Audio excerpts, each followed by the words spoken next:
Welcome to the Power Shift Podcast. I'm your host, Maggie Bio. Join me as we uncover how setbacks, challenges, and failures can become those pivotal moments that lead to purpose-driven, fulfilled lives. Each week, my guests and I will be sharing stories, insights, and tools to help you reclaim your power and show you how life's biggest challenges are happening for us, not to break us, but to redirect us toward the life we deeply desire. Whether you're here for inspiration, mindset shifts, or just to feel more aligned in your journey, you are in the right place. So whether you're catching a break, powering through, or squeezing in some me time, let's dive into the lessons hidden in life's ups and downs. We're here to embrace every unexpected twist, moving toward a life of passion, purpose, and authenticity. These stories, they are proof that you too can make those shifts happen. Let's get started.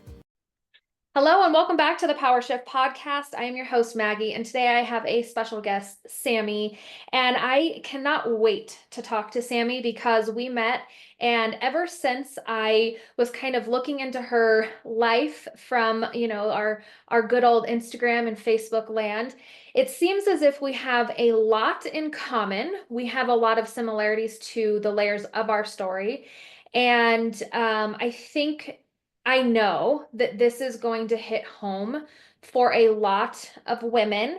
And I think that because of who her and I are right now in this very moment is why we can share this space together and hold it for each other, and then also hold it for anybody listening to this episode. So I'm super excited to welcome Sami. And I want her to just give a little, tidbit of who she is and why she is so passionate about what she's doing, because what she's doing is in alignment with exactly the mission and the vision I have as well. So Sami, I would love for you to just hop on and talk a little bit, and then we'll dive into our stories.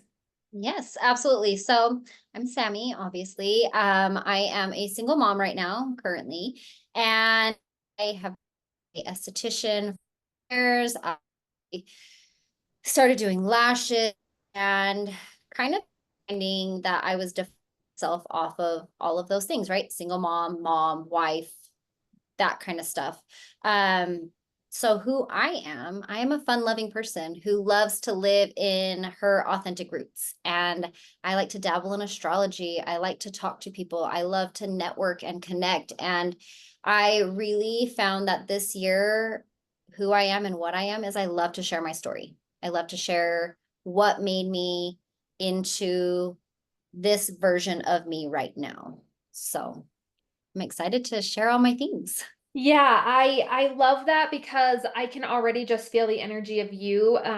I think a lot of times we shy away from sharing our stories because it might feel like other people will be affected or not affected. And so let's kind of dive into our stories, because I think your story, of course, because people somewhat know mine, but I would love to, you spoke as a single parent now.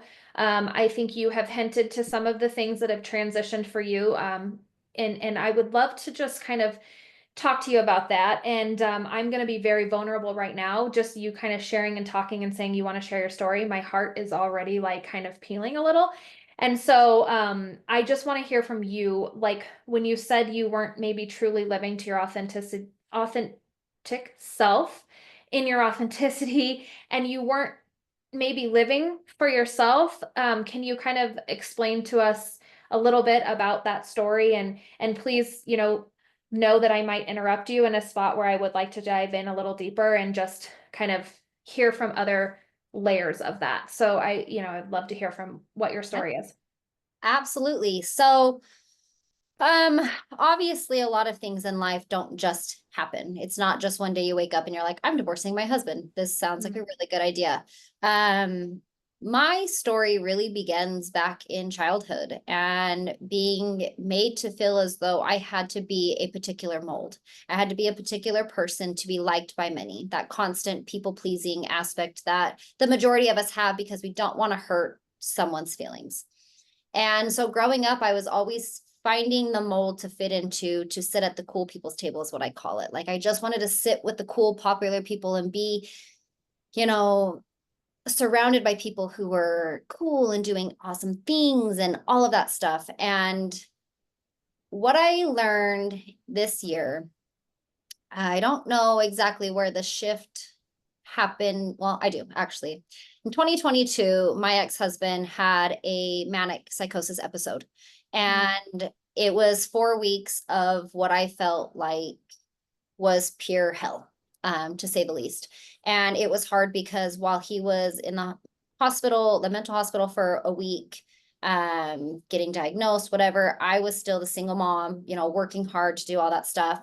I was working my business. I didn't have support. My part of my family didn't support me. They didn't really want to be around when it happened. And so I was left on my own. And I kind of just was like, I got this. I'll pick up the pieces. It's not a big deal. And then when he came home, we had 3 weeks where his medication was being changed every week. And until he went into psychosis and he took my car in the middle of the night and crashed it. And when the cops knocked on my door, I knew that something had to change. And I did ask for a separation after the car accident because I didn't feel safe. There was no stability. There was no grounding. There was nothing. And where I didn't have outside support and I felt like I couldn't support myself truly to be a mom of an almost 2-year-old, I asked him for a separation, and we separated for 2 months. And a client of mine actually told me during my separation, she was like, your energy, Sam, is like magnetic right now. She's like, I just want to be around you. She's like, you have this boss babe energy. You're just like, you're living in, she's like, I feel like you're living in this life that you were meant to live in. And it didn't really hit me until there was one day that I was sitting there, and I don't know if you know much about the chakras, but like your root chakra.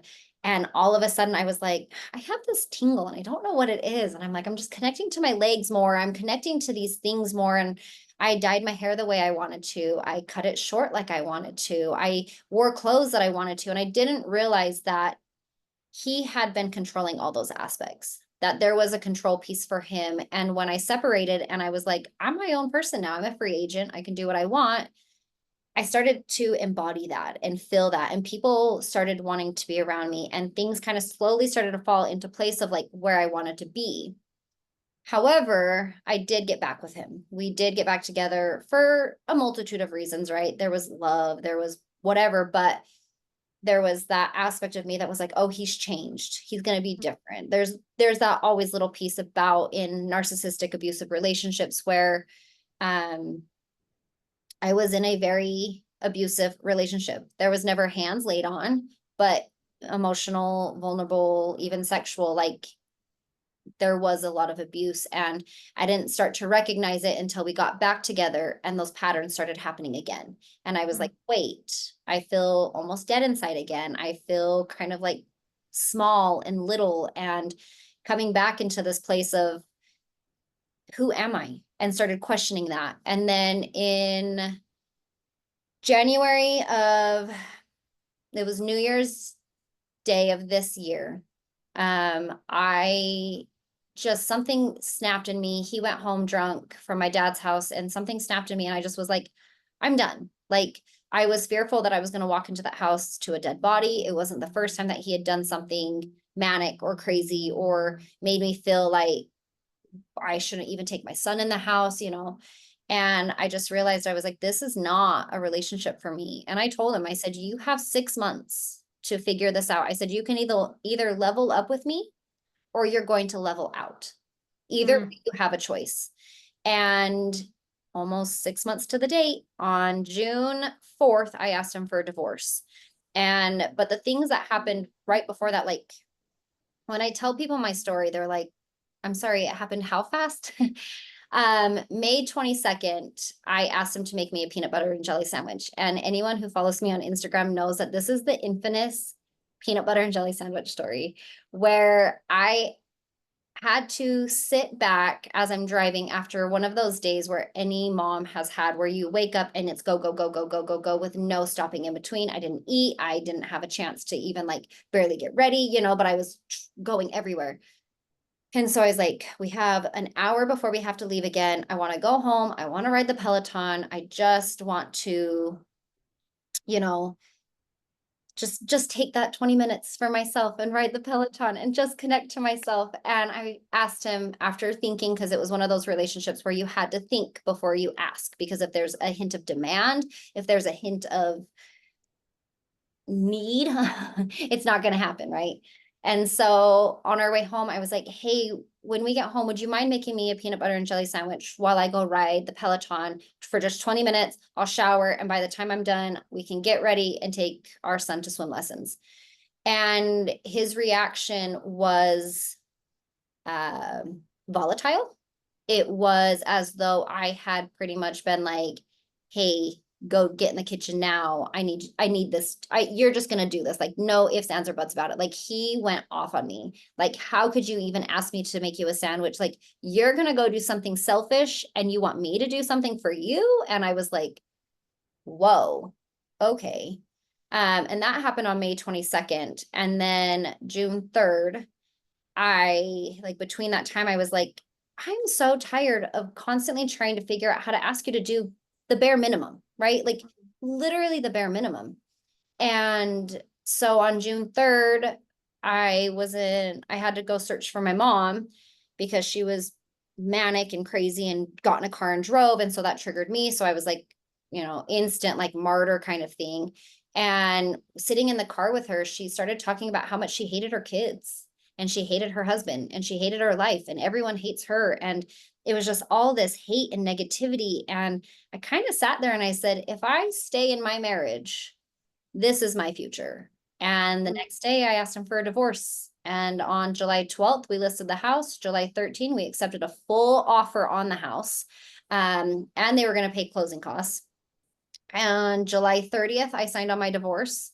July 31st, we signed over the house. August 3rd, I moved into my apartment. And by September 5th, our divorce was finalized. Like it was so fast. And what I tell a lot of people is when you step into that alignment, into what you're truly supposed to be, that authenticity of you're no longer people pleasing, you're no longer living in a mold for somebody else. The universe is like, here you go. Let me give this to you because you deserve it.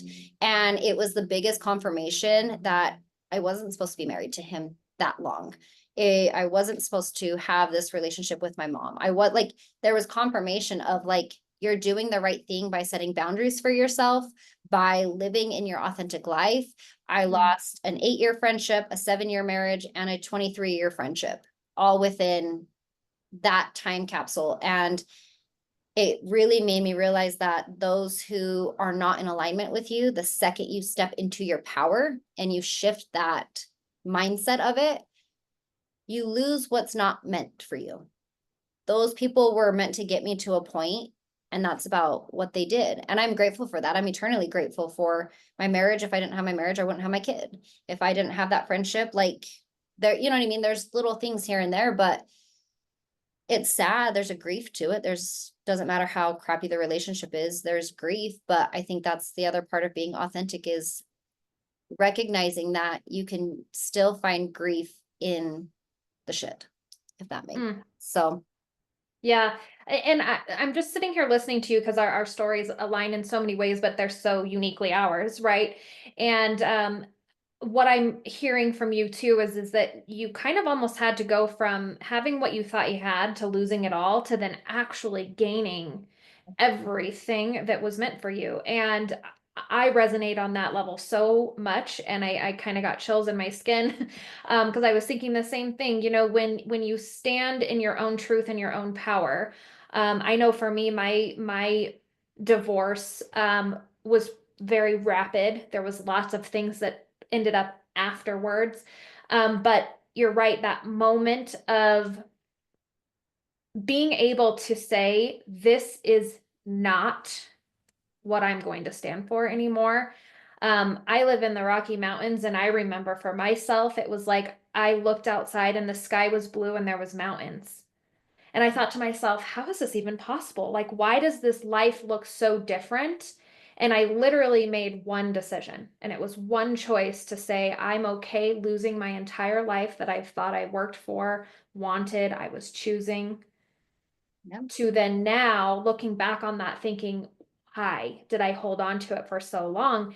There's so many similarities to yours. I mean, I was in a 10-year long relationship. I was feeling that same feeling you had. And so I know that this is going to hit home for a lot of women, even men that can hear this, because there's also too, we all have had an experience in our life. I think if we've dated more than one or two people, we've probably had an experience. And so when you talk about that and you say that you made that shift in yourself, I'm curious to know for you, because I know how I felt.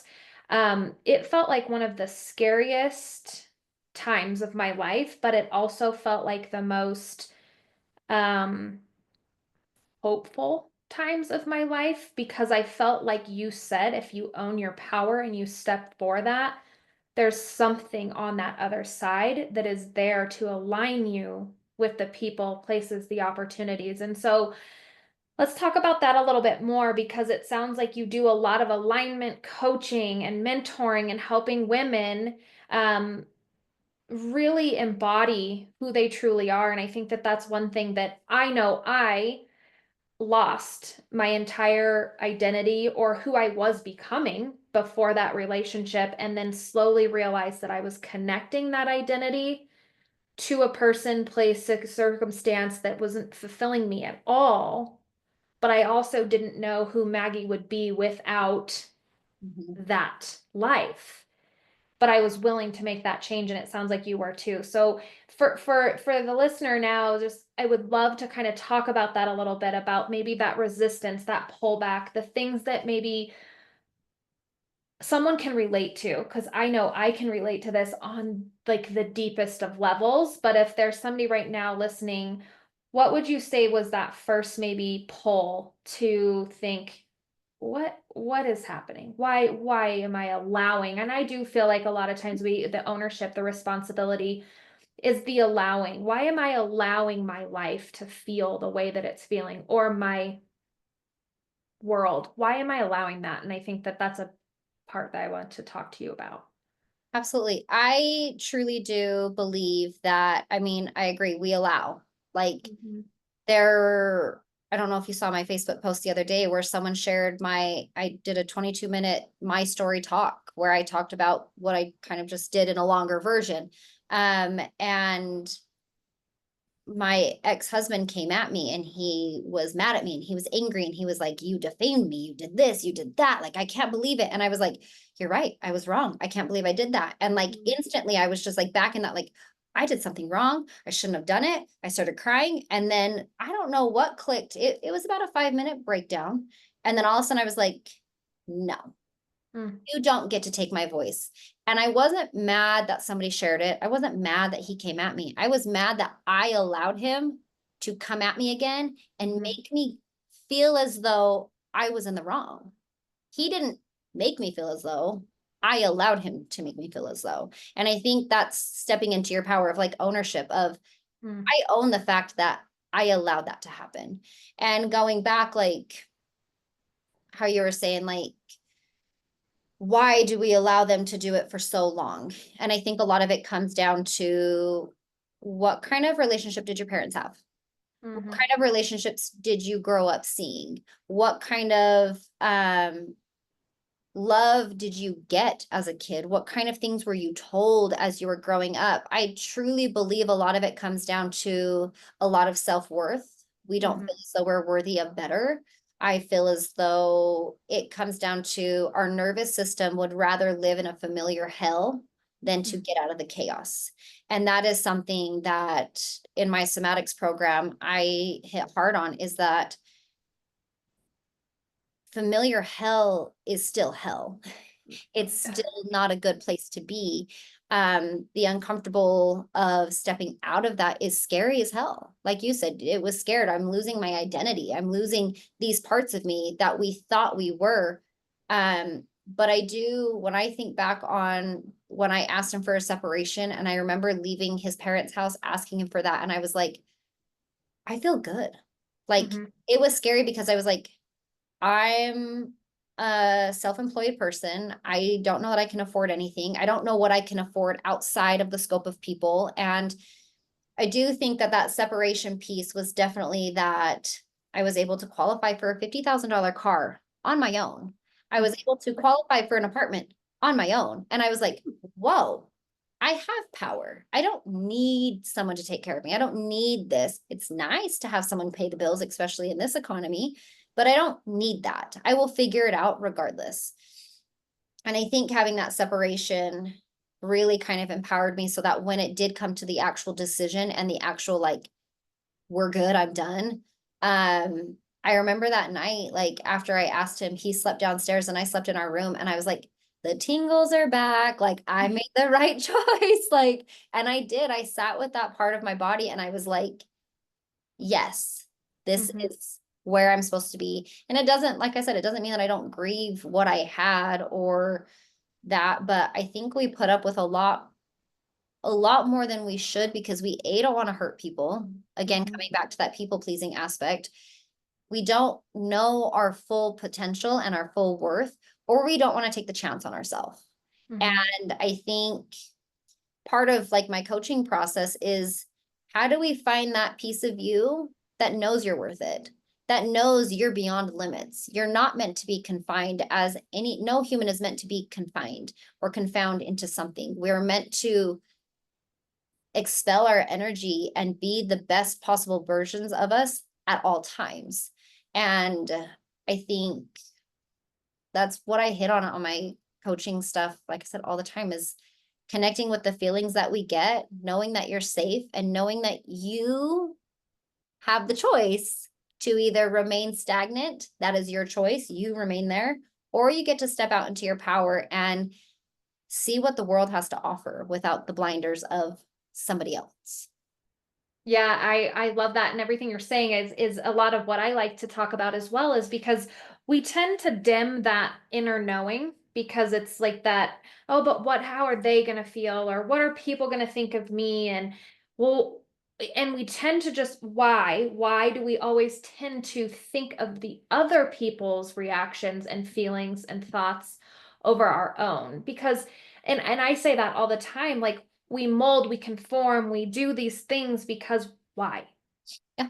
To please other people, but in all reality, we have to please ourselves. And I hate the word selfish. I think it's a word that is just, it doesn't have a meaning to me. Like,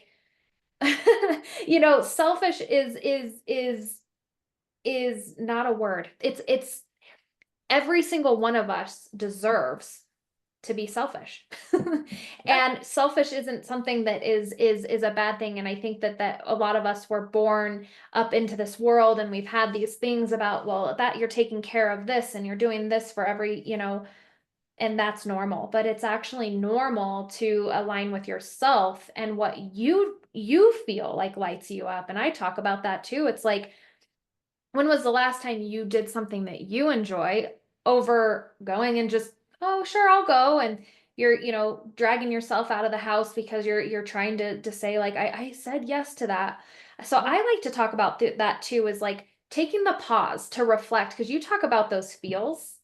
And I think that those feels come up not in a toxic relationship. They don't come up in just this little aspect of our life. They're always there. And I think that that's that intuition. And I think you talk a lot about this too, is I have a story from even a kid about listening to that little inner voice. And it sounds funny sometimes, but really, truly, that's the voice that is our guide. It's our guide. And we tend to dim her down, or we dim that, like it's just we dim, and then we're living in a non-truth, right? It's like, and so I think that you can talk a little bit about that. With it sounds like that's a lot of what you work with too, is where can we tap into that? Because I think a lot of people don't even really know that what they feel, like you said, those little feelers are the things. Some people feel it, some people might act it, some people might, we're all so different. And so talk to us a little bit about that, of like, how is someone that might be in a situation similar to ours, that we were there, how do they start to feel that feeling of, man, I am not in alignment? Because I know now I didn't feel it. I probably felt it for that 10 years. I just was pretending it wasn't there. So let's dive into that a little, because I think a lot of times people tend to think, I have a backache or I have a headache or I have certain things in my life that just don't feel quite right. But that's those things we need to feel, listen to, and understand. So talk a little bit about that, because you said that and you talked about the feeling, and I have too. And so when was that for you that you were like, okay, this is it?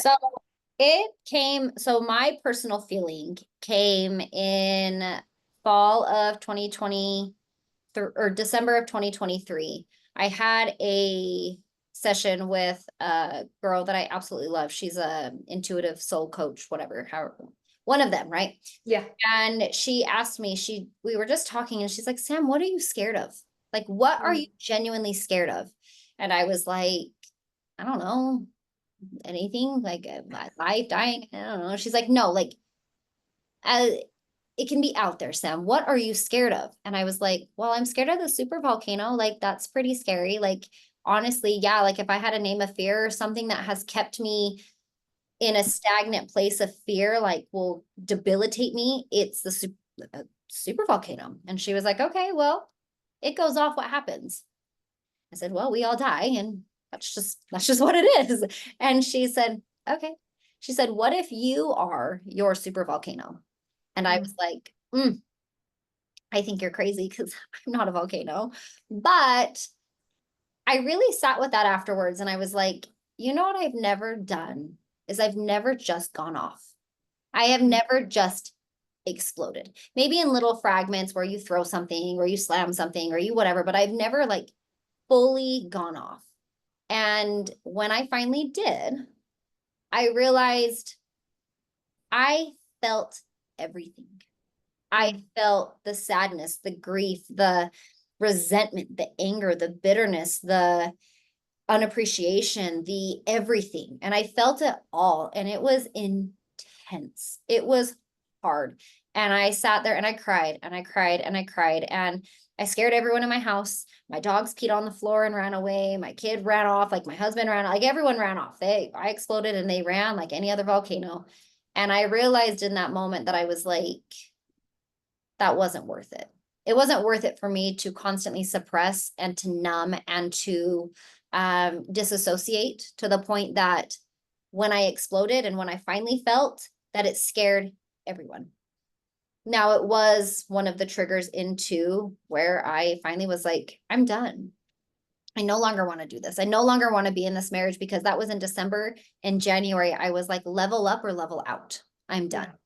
But if I could offer any piece of advice, this has actually been in my last 2 coaching calls that I've had with some of my clients. It's how do you reconnect to your body?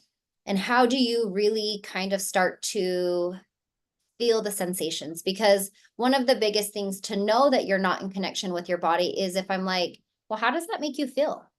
I don't know. Okay, well, if I asked you to like kind of get in touch with your body, like, where do you feel that? I don't know. Okay, well, let's help you know. So how we help you know is by grounding and getting back into your body. And my favorite books that I've read for my somatics course was Waking the Tiger by something Levine. I'm going to butcher that, but it's a really great book. And he has a practice where you're in the shower and you stand outside of or you're in the shower, but you like stand back and then you put your hands in and you say, my hands are in the water.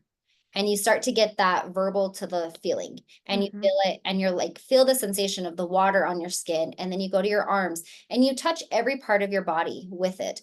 And if at any point you notice that there's a spot that you can't feel, that is where you're starting to disassociate from. And it could be your shin, your thigh, your back.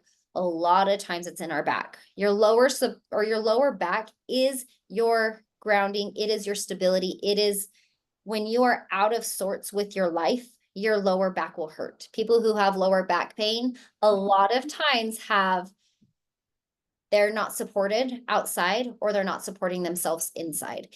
Financial support. Is there anything that support is your lower back. And so getting in, like a lot of people don't feel their lower back. And if they do, all it is pain.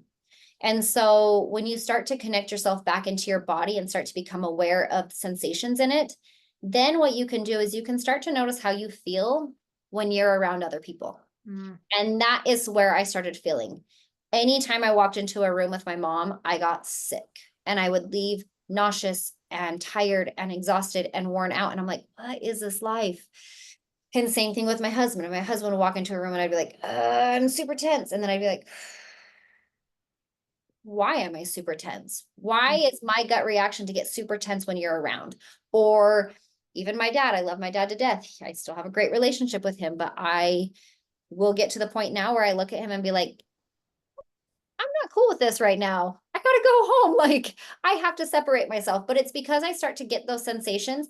And that is your intuition. That is a lot of the times, most of the time it's in our gut, our heart, or our throat. Your throat gets tight around someone, your chest gets kind of tight, or your heart starts to flutter. And then your solar plexus is all about your self-empowerment. So if you get the nausea, the stomach ache around anyone, you're like, I should probably leave, and or connect it and be like, okay, so what is it about this person that makes me feel this way? Why am I feeling this way around that person? And I love free writing. I love journaling. I love being able to be like, okay, I'm going to make a quick note of that. I was around so-and-so today and my stomach was like really upset. And what did they say? What did this feel like? Why did I feel like that? Like sometimes it's just a basic something they said triggered something in me. And I was like, oof, I don't like that. Now I have to go home and sage myself now and really clear my energy. But that is something that I would really say is to connect with your intuition, to connect with your feeling, you have to come back to you first. And we are all, I will say we all are or have been living in a disassociative state for years now. And I think what you're seeing now with a lot of people who are like, people are talking about the collective consciousness, it's coming up and everyone's kind of being like, we are no longer putting up with this. We're breaking generational curses. We're breaking generational bonds. We're changing the course of life. And it's because we no longer want to feel like crap all the time. And so those who are in connection with themselves and not so disassociated and are regulating their nervous system and are taking care of themselves, they can start to wean out who's good to be around and who is not. And so I think, like I said, coming back into the body, becoming aware of what we feel and why we feel, and then being able to navigate from there, being like, anytime my husband walks in, my back feels like it goes out. Well, we should probably address that situation, right? But yeah. Yeah, I love that because I think a lot of us right now are going, okay, where is it? And when you said it, I'm like, my back has been hurting, but then I'm like, nope, I'm going to be on my period. There's certain things, right? But I do love that because I think that a lot of times we tend to stifle our own energy around things. Like you said, you can have that nervous energy, you can have we can have certain things in our life, but if it's a constant, almost a pullback or resistance or like you said, uncomfortable feeling, I have that with certain people, and you kind of just think like, maybe it's me. And so you tend to think about, well, why? And I think we've already kind of said that, it's like, well, this happened and it has to be me. When you asked for the peanut butter jelly sandwich, you probably thought, well, shoot, I really probably never should have said that. But then we're always constantly taking in something. And so I think it's important that when we do ask for something too, we can understand that it's an okay ask when you're not asking for somebody to jump off of a cliff and, whatever. When we need our own needs met as well, and it's not something that we should have to hide from. And I think that that's a lot of things that we do is we tend to feel the feelings, we tend to feel this, and then we start to say like, never mind, I don't want it. I think you even talked about the familiar hell. Like, why do we continue to say, I'm going to live in this familiar hell over choosing a completely different reality? Yeah. Like, why do you feel that is? Because I know that I've talked to several other people and it's like that same song and dance for most people. It's like, but right here is okay. I even said that for years. I said, I'm not hurting anybody but myself, so leave me alone. Yeah. Yeah. When I hear that now, I'm like, I'm Yeah. not hurting anybody but myself. So I'm protecting everybody else, the stepkids I had, the business I had, the things I worked for. But yet, in all reality, I was dying slower and slower every single day, crying myself to sleep, crying myself to work, doing the things that you don't do, but you're like, I Yep. guess. Yeah. We'd rather take the arrow or shoot ourselves in the foot than to fill in the blank, right? Yeah. I think one of the biggest things, the reason why is a lot of people are living in a very dysregulated nervous system. Mm-hmm. And what that means is when your nervous system is dysregulated, we do find comfortability in the people who listen to the murder podcasts, the people who watch the crime documentaries, the people who watch the drama shows. Like, doesn't matter what the drama is. And to be in full transparency, I was that person. I was, let's watch the murder show to go to sleep tonight. Let's watch The Bachelor and Bachelorette. And there's nothing wrong with them. There's nothing wrong with that.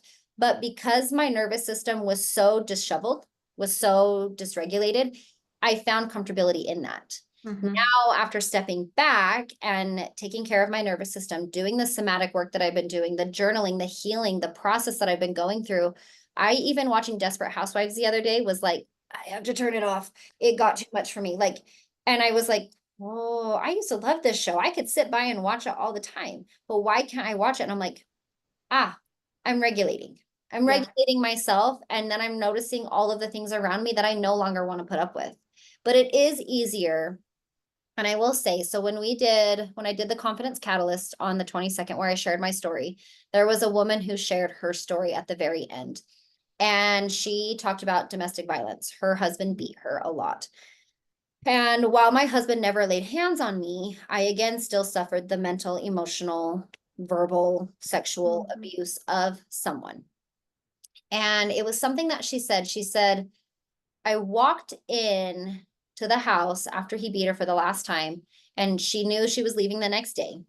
And she said, I put on an award-winning act. I Mm-hmm. walked in and I said, I'm sorry. You are right. I was in the wrong. She took that. She took the bullet. She bit her tongue. She did all of that stuff just to appease him, just to Mm-hmm. make him feel safe and loved or whatever. She's like, I even slept with him one last time and I woke up with so much shame and guilt and all that stuff but she acted on that. And as I was driving home after hearing that, like I told her, I said, I'm so glad that we had to rehearse this because your speech triggered me. And I said, and I don't think it triggered me in the way that most people would be triggered by this. I said, it was the fact that you had to act. I said, because I'm currently living in a co-parenting situation where for 6 weeks I've been dealing with I love you, I hate you. I drank a bottle of tequila. That's why I told you I love you. But now I hate you again. I'm going to cut you off and I don't need you to, I love you. Do you want to spend the night? Like it was this back and forth whiplash. And I was like, okay, yeah, that's fine. Oh, haha, you're so funny. Okay, no, you're right. We shouldn't talk. And then after I heard that, I said, I am acting to still please you. I am acting to still make sure that our co-parenting is civil for our kid. I am shooting myself in the foot to make sure you're happy while, as you said, I'm slowly still dying inside. I'm living authentic in all of these other aspects of my life, living and thriving and doing all these things, but scared to piss you off? No, no, no, no. And in that moment, I was like, no. And from the moment I put the line down and I said, you don't get to talk to me like that anymore. You don't get to have free range over how you speak to me, how you text me. You don't get to do that anymore. And I took that power back. It was scary because I was like, this could blow up in my face. But guess what? It blew up in my face. And then I said, you know what? I have options. I can either continue to let you hurt me, or I can say, I have an attorney who's on speed dial right now. You don't get to talk to me like this. And I'm going to stand firm in what I tell you because you don't get to do that anymore. And I think it was easier to play the part, but it killed me inside and it made me sick. And then I was like, no. And we do it once again for the people pleasing. We say yes because we don't want to hurt anyone else's feelings. But you know what we don't have control of? Even if we say yes to not hurt their feelings, we still don't have control over how other people are going to react or feel to us. And so from there, I have to say, if you have no control over how they're going to act or feel, and no matter what, they're probably going to be pissed, upset, angry. Why do you want to live the life of being pissed off, upset, and angry? Like, why are we suffocating? Why are we doing all this stuff for people to still do what they're going to do at the end of the day? And so healthy boundaries are easy. It's, may I make a simple request? Please don't talk to me like that anymore. You cross the boundary, here's your consequence. And I think it's teaching people and practicing what we preach by saying, this is how I set those boundaries, and this is what it looks like for me now. But just because I put a boundary, I guess one of the best examples I can use right now is I had a male coaching client. Actually, he told me, he's like, I can't kick her out of the house because then she'll go live on the streets and die. And he's like, I gotta live with that on my conscience. I said, but she made a choice. And he's like, but I kicked her out. I said, but you didn't. You said, follow A through Z rules and you can stay. If she chose to break one of those rules and the consequence was to leave, she had the choice. You have no control over that. The only thing you have control over is your being, your domain, and what you are willing and not willing to put up with. And he like sat there and looked at me and he was like, but if she died, I was like, I don't mean to be that person, but like, that was a choice. Right. That's still her choice. You have no control over that. You don't get to control her. You can only control you.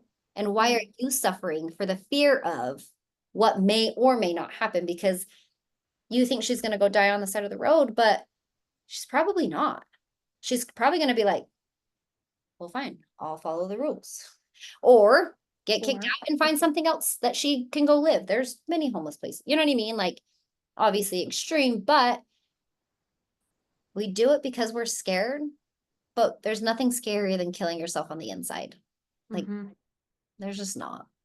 Yeah, and I think it's so powerful to talk about that, even though, in me kind of thinking to you saying that, I think a lot of times when we connect with people, we connect with them for such an important reason. And I think you even saying like you were triggered by her, I have a certain area right now where I'm feeling very like, oh, ooh, wow, and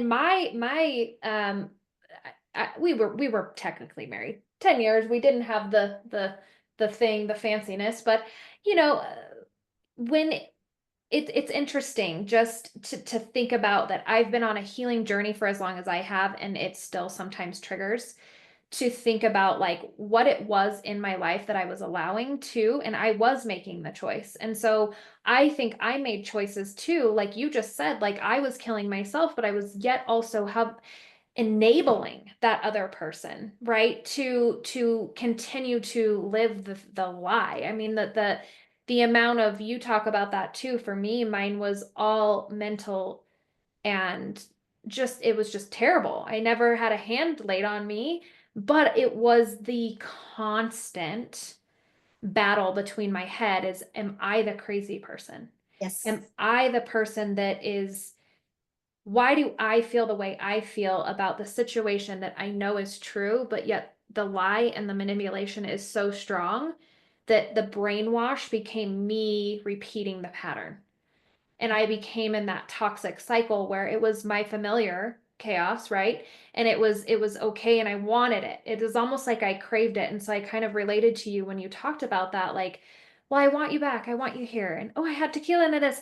Mine was like, oh, we have this business and we have to be together and we have this. And if you leave, the business is going to go down. And if you leave my kids, they're never going to be able to thrive. And so that guilt trip, and it's such a constant battle. And you just have to really, truly say to yourself, like, is that manipulation and that other person in your power more important than you taking back your power? And for a long time, I thought it kind of was, because it was, I have said it. I think it's even in some of these episodes, is it is what it is. Yeah. I think there's something to be said about that too, like the manipulation and the gaslighting that you got, where you're like, am I crazy? Like, even on Wednesday last week, when everything kind of blew up and I sat there, I said, was I in the wrong? And I sat there and I'm like, and the second I started questioning, I was like, oh, hell no. No, no, no, no, no. We were not in the wrong. And that's where, like, after months of doing this healing journey, and I mean, I'm still just I'm on years of a healing journey, right? But Right. like months of really deep diving into it, that there are little key words that if I say it in my head, I'm like, no, no, no, no, no, no, no. Erase, backpedal. You are worthy of that. You are deserving of love. You are deserving of this. Like, this is our power. We get to have that.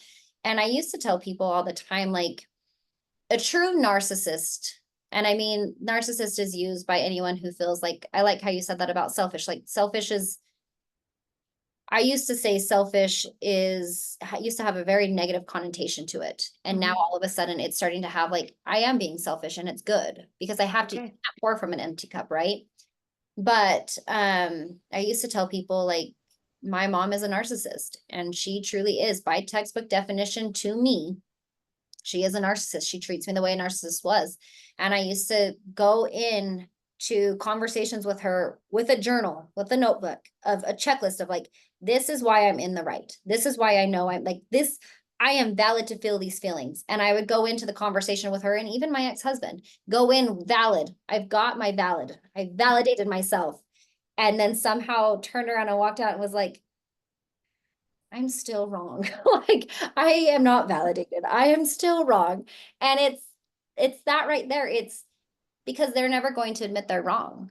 And that's okay. And the one thing you can never do is fight with a narcissist, right? Because they will manipulate and gaslight and make you feel crazier than, maybe we all are a little crazy, but I'd love to be a little crazy, but not that type. no, not the gaslighter type, but to, and I think that's where on Wednesday where I was like, no, I am valid.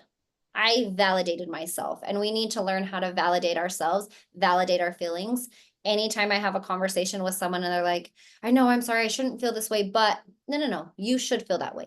Like, not in like, you should feel guilty, but like, you're allowed to feel. Right. I'm here to just listen because you're allowed to feel the feelings. And I am validating your feelings because they are yours. I don't get to tell you otherwise. And no one gets to tell you otherwise. And I think that's the biggest thing is the second someone tells you how you should feel or tells you that you're crazy for feeling or that you're wrong for feeling, those are some red flags that you might want to start to sit with those words and be like, ooh, they say that a lot. I don't like that because I do get to feel that. Doesn't matter what the feeling is, you get to feel that. Yeah. And so, yeah. Because I think we are so conditioned to suppressing the feeling because when you're sad, it's like, it's okay, don't be sad. When you're hurt, it's like, don't be hurt. We tend to have that when we were kids and into adulthood, and it's protecting your own feelings, and you don't want to look stupid to a friend because you're fat, you're sad, and you don't want to feel like you're being a burden because you have this feeling of like, I just need to punch a pillow or I just need to. And so I think that that's the most important part is that when you have these feelings, you have to become aware of why you're having these feelings. And then I have a little process I work through, and you have to accept the feeling because they're not good, bad, right, or wrong. They're a feeling from an experience. Yeah. And that's what you need to understand in experiences. You're going to then be able to take some assessment around the situation. And if it's feeling good, keep going. If it feels aligned, you got the ooey gooeys, then go for it. But if it's that, oh my God, what am I doing? Why am I feeling this sticky ew kind of resistance feeling? You have to welcome that. Like that's what I talk about all the time is that then you have to experience something else. If it's good, keep experiencing, but keep moving and keep growing and keep implementing. But if it doesn't feel good, try something else on. And we're afraid to try something else on. And it's so sad because if you just try on something else, you never know what you're going to get out of that. And I have a life-changing experience with that. I was so afraid to take off that suit. And the moment I took that suit off, was the moment I literally felt like me again. I had to find myself and reclaim it and it's still a work in progress, folks. It will never end, right? But that it's so important to understand that the moment you decide to do something in that power shift moment is what I love to call it, is I'm in a power shift right now. It doesn't mean that you're ever, never, ever, ever, ever going to have it. you're going to start to understand where the power shift needs to happen and how much quicker you can start making those power shifts. And I think that's the beauty of it. It is. Yeah, absolutely. I tell people all the time, feelings aren't logical. No. Like you have to take the logic out of it and sit with the feelings. And that's where, like, I had a coaching client the other day and she was just like, well, I can't do this because of this. And I'm like, that's your logic talking. Mm. How do you feel? How does it make you feel to know that you have to stay here? That you have to do this because someone told you that you had to? Does that make you feel good? Well, no, because we're logically thinking this is what makes sense. And Right. I've done it a lot too, where I'm like, make it make sense, make it make sense. But I'm like, it doesn't make sense. And it's okay.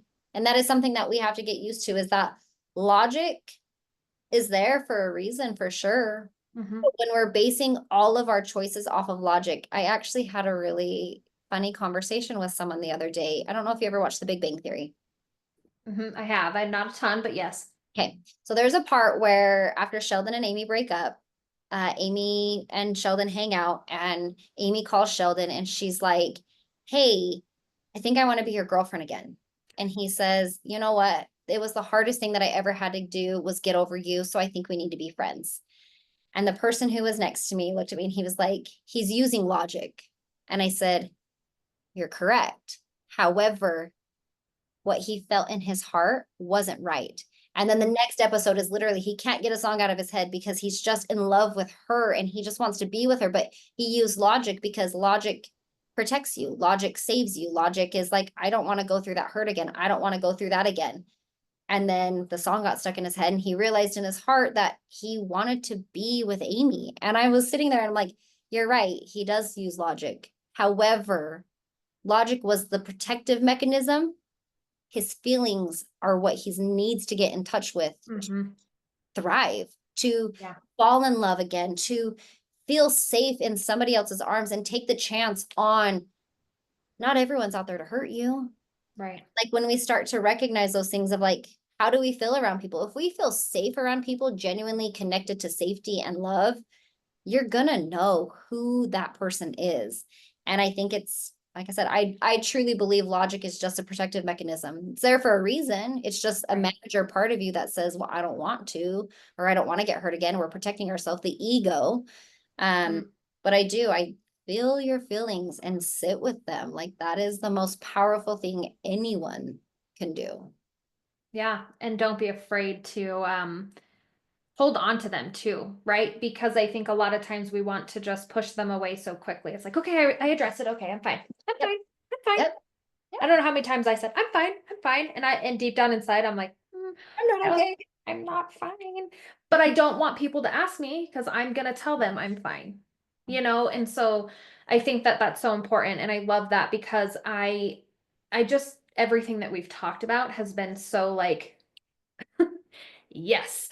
And for so long, I mean, over a decade of my life, I was in that. And so I think I want to like to kind of pull this all in together and kind of wrap this up for the listeners. We both have gone through an experience in our life um, that was there to either define us forever or redirect us to be able to share our story with pride.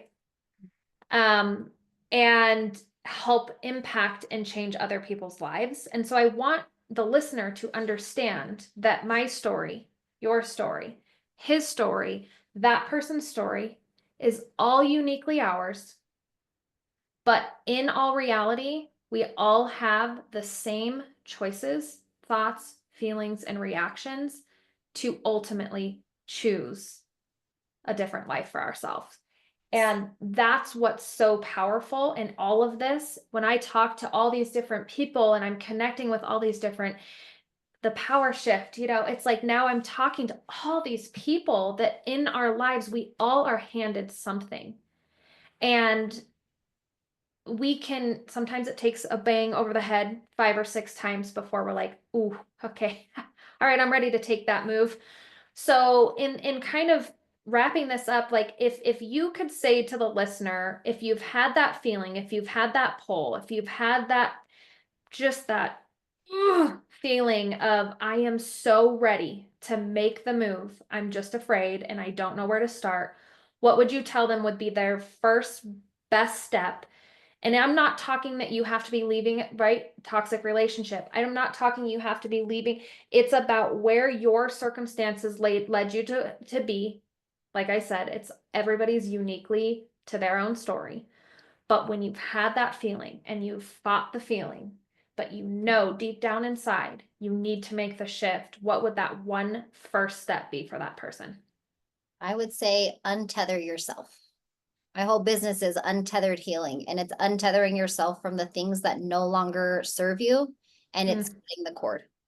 And that is the biggest thing, is taking the anchor out, cutting the anchor off, and just deciding what is holding you back there and untether it. I love that. And I think that that's just the simplest way to put it.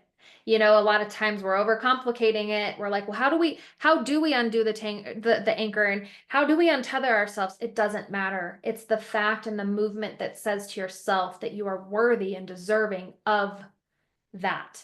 Untethering, unlocking, burning the boats, whatever the words you want to use for yourself. So I love that, because we all overcomplicate it. And I did for way too long. And so I want everybody to listen and repeat that to yourself. It's as simple as just taking it off, moving it, pushing it, stepping forward. And so, Sami, I love this conversation. Thank you so much for being here. I want to make sure that everybody knows where to find you and how to connect with you on a deeper level. And then also, I am doing something at the end of every single Power Shift podcast episode is a mic drop moment. And it's something that none of my guests know that this is happening, well, until you now listen to it. But it's something to leave the audience with that is just that, like, oh, wow, okay, I can do this. And it could be a mantra, it could be something that you've said to yourself. But first and foremost, tell us where we can find you. Yes, Instagram, Facebook, and TikTok is all at Sami Bricko. I think it might be Sami_Bricko, BRICCO. And then untethered-healing.com is my website. Awesome. So, Thank you so much. And then what is your mic drop moment for us? You were born with the innate right to be loved, to be worthy, and to have all the happiness before society said that you shouldn't. And I think knowing that you were born literally with the innate right to be loved and to feel worthy and to feel happiness is all of our secret power that we've lost along the way. And so reconnecting to that is huge. Oh, I love that. I got the little tingly feeling in my heart. So thank you so much, Sami. This has been amazing. And I am just so happy that we got to connect and learn from all of your story and connecting to my story and hoping to inspire somebody to just make the move. Thank you for tuning in to The Power Shift. I hope today's episode inspired you to see setbacks as stepping stones and embrace the beauty in the chaos. Real growth happens when we align with our true selves and live unapologetically.